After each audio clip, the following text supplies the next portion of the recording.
বেগম খালেদা জিয়ার রেফারেন্সে আমি নায়ক হয়েছি। আমার তো এমন অবস্থা, আমাকে এফডিসিতেই প্রবেশ করতে দেয় না। আমি ৮৮টি বিজ্ঞাপন চিত্রে কাজ করেছি, যা এখন পর্যন্ত দেশের সর্বোচ্চ। এর মতো ফিটনেস নেই, বয়স তো একটা বিশাল ব্যাপার।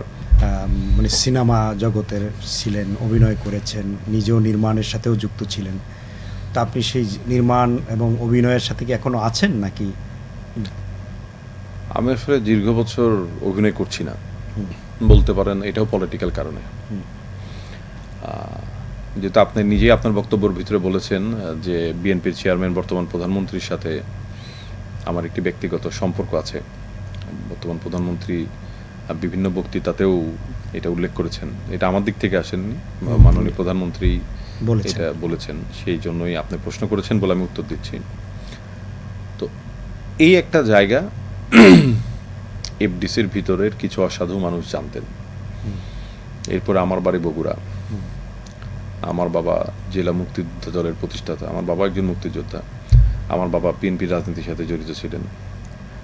আমার প্রথম ছবির পরিচালক ছিলেন গাজী মাজহারুল আনোয়ার, তৎকালীন বিএনপির সাংস্কৃতিক সম্পাদক।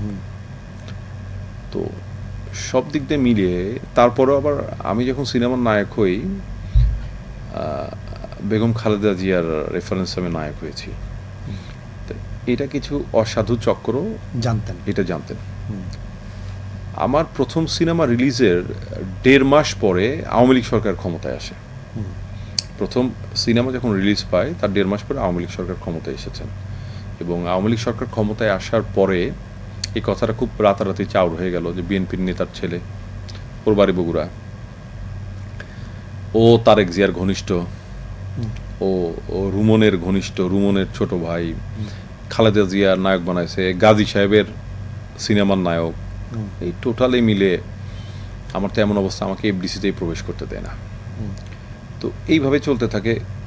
তারপর আমি আসলে মডেলিং করা শুরু করি। সিনেমা দিয়ে শুরু হয়েছিল, কিন্তু পরে মডেলিং করা শুরু করে আমি ৮৮টি বিজ্ঞাপন চিত্রে কাজ করেছি, যা এখন পর্যন্ত দেশের সর্বোচ্চ। তারপরে নাটক করেছি, টেলিফিল্ম করেছি।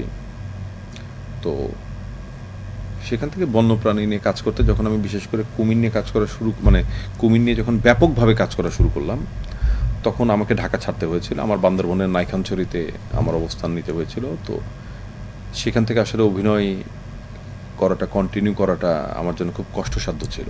তো তখন বাধ্য হয়ে অভিনয়কে, বন্যপ্রাণীর জন্য কাজ করতে গিয়ে অভিনয়কে আমার ছাড়তে হয়েছে।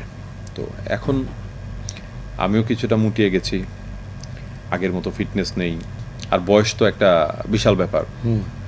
তো অনেকেই ফেরার কথা বলছেন, নিজের ইচ্ছা ওইরকম একটা নেই, হয়তো বা ফিরলেও ছোট পরিসরে ফিরতে পারি।